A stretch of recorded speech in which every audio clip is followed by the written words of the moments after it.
Your first year on the field can be an exciting and challenging time. You not only learn about the new culture and ministry, you also learn so many things about yourself and the cultures of your new team members. The only constant in a missionary's life is change. Adjusting to the new experiences and new emotions that confront you when entering a different culture will take time. This is totally normal. I think you must be prepared to be flexible, because some of the things you actually have some in your mind and before you come to the mission field, which is not actually happening exactly what you were thinking of. Suddenly life might seem reduced to the basics. Before you went overseas, you were really busy raising support, you were really busy with all your family commitments, your church commitments, and suddenly you go to a new place where you don't know anybody, you're not involved in a church, and all you have to do is language and culture study. And sometimes even the basics of life take ages to do because you don't know how to do them or because you don't know the language. The advice that was given to us is just enjoy it. It's a different rhythm of life, it's a different season of life. Enjoy it, because life will soon get really busy again as you get new commitments and new friends. So yeah, enjoy the change. I think some of the issues that I faced the first time out in the mission field were just the different pressures converging all at once.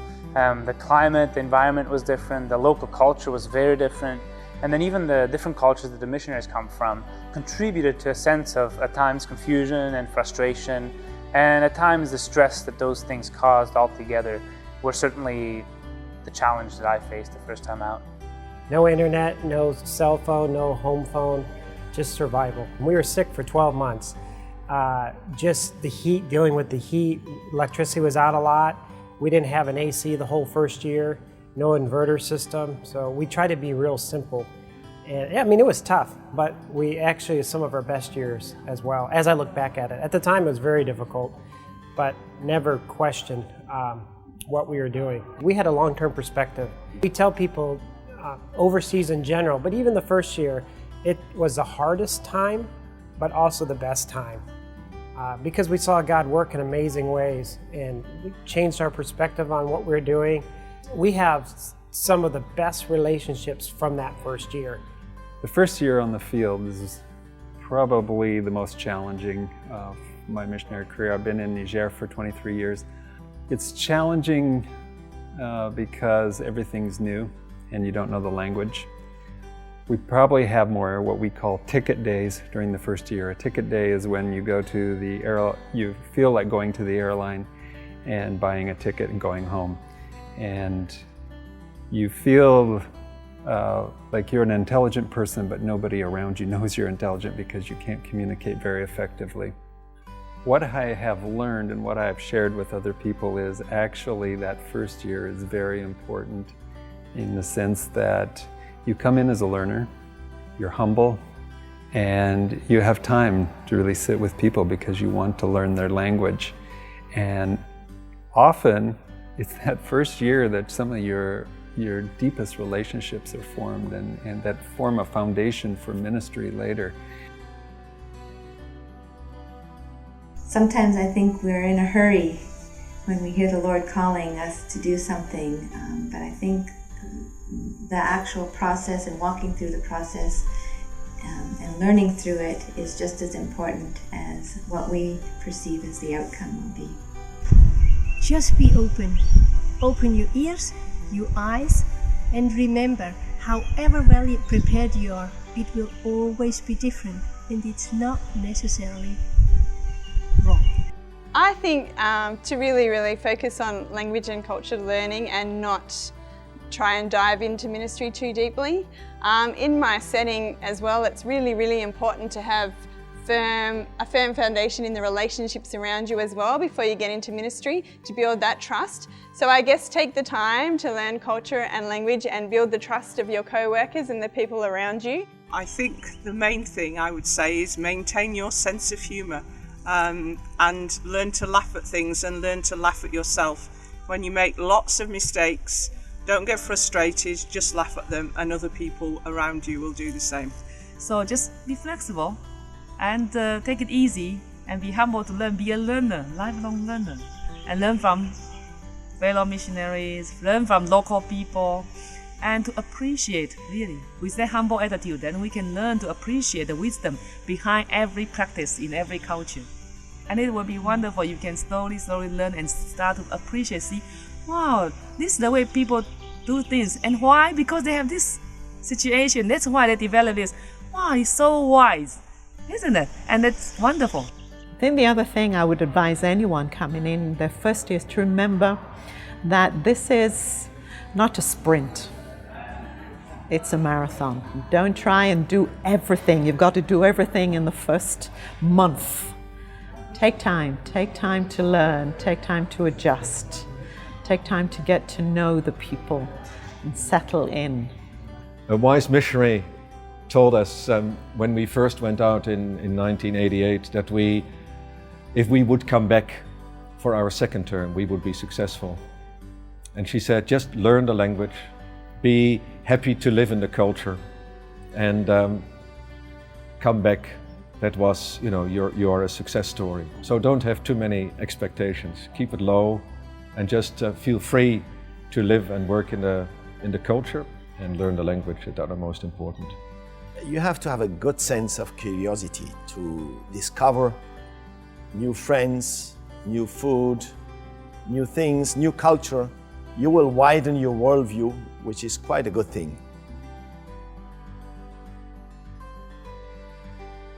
One of the things that I struggled with was, in fact, people are constantly asking for money.